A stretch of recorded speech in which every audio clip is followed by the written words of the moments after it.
Em 2015, por aí, 2016, eu morava numa cidadezinha no interior do Rio Grande do Sul e eu tava com sobrepeso, era sedentário, fumava, bebia quase todos os dias e estudava muito pouco, tava na graduação na época, na metade da graduação, e aí eu pensei assim, cara, eu preciso mudar algumas coisas aqui porque eu não vou conseguir fazer nada direito nessa vida, eu não vou conseguir sair daqui nunca. Aí eu lembro uma vez que eu desci do ônibus e eu não consegui caminhar 2 quadras sem ficar ofegante. Ofegante, assim, me deu suor, tava muito mal condicionado.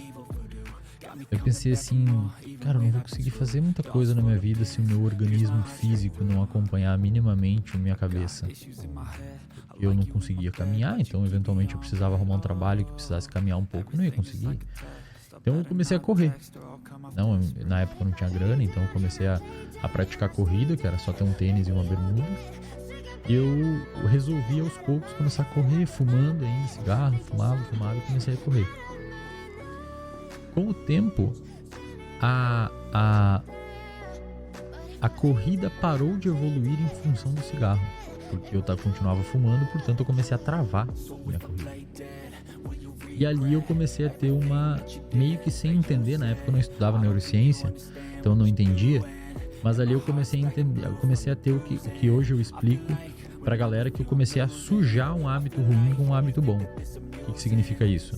Eu peguei o hábito de corrida, que é recompensador, e como eu não conseguia evoluir nesse hábito de corrida, por causa do cigarro, o cigarro começou a ser aversivo para mim.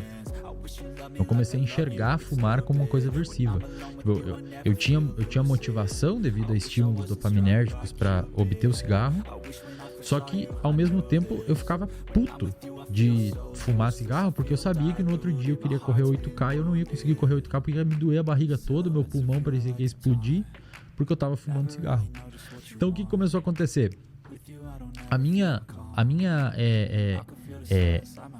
evolução na corrida começou a ficar travada devido a um hábito ruim que eu tinha. E com o tempo eu comecei a diminuir a minha vontade de fumar, comecei a aumentar a minha vontade de correr, e em função disso eu meio que troquei um hábito ruim por um hábito bom, que inclusive, neurobiologicamente falando, no seu cérebro é uma das melhores formas que você tem hoje de tirar um hábito ruim de jogo. É você inserir um hábito bom no lugar, porque não tem como ficar um vazio ali. O seu cérebro vai ter um craving por alguma outra coisa. É aquela pessoa que para de fumar e engorda, começa a comer mais, começa a descontar na comida.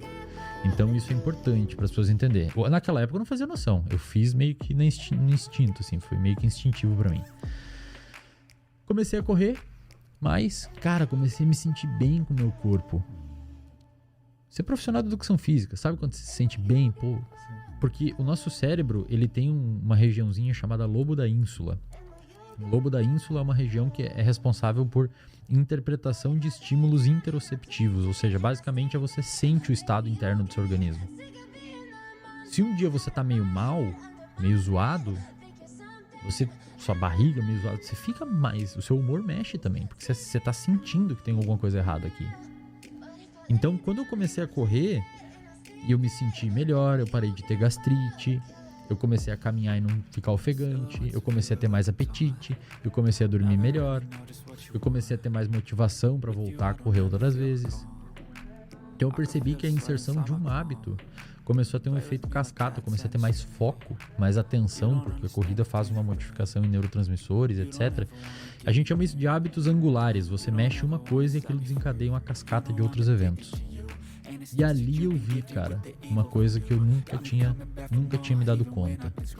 Se eu conseguir modificar a minha rotina e alguns comportamentos específicos na minha vida, isso vai modular uma série de outros fatores dentro do meu cérebro, de parâmetros como foco, produtividade, motivação, alerta, descanso, calmaria, diminuição de ansiedade.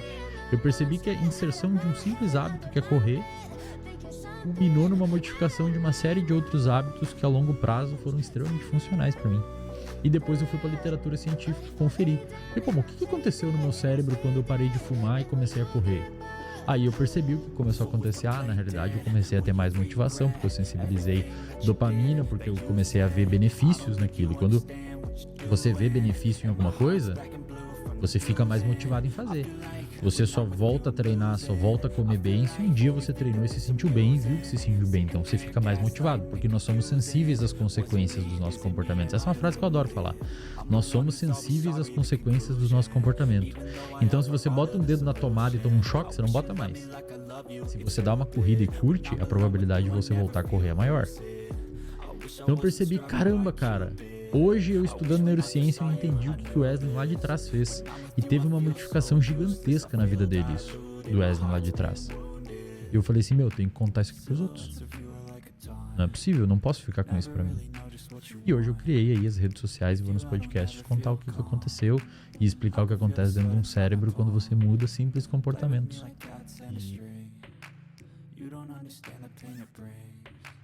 You don't ever wanna give me wings. You don't ever wanna set me free. But if I lay down and I stay dead and I stay dead,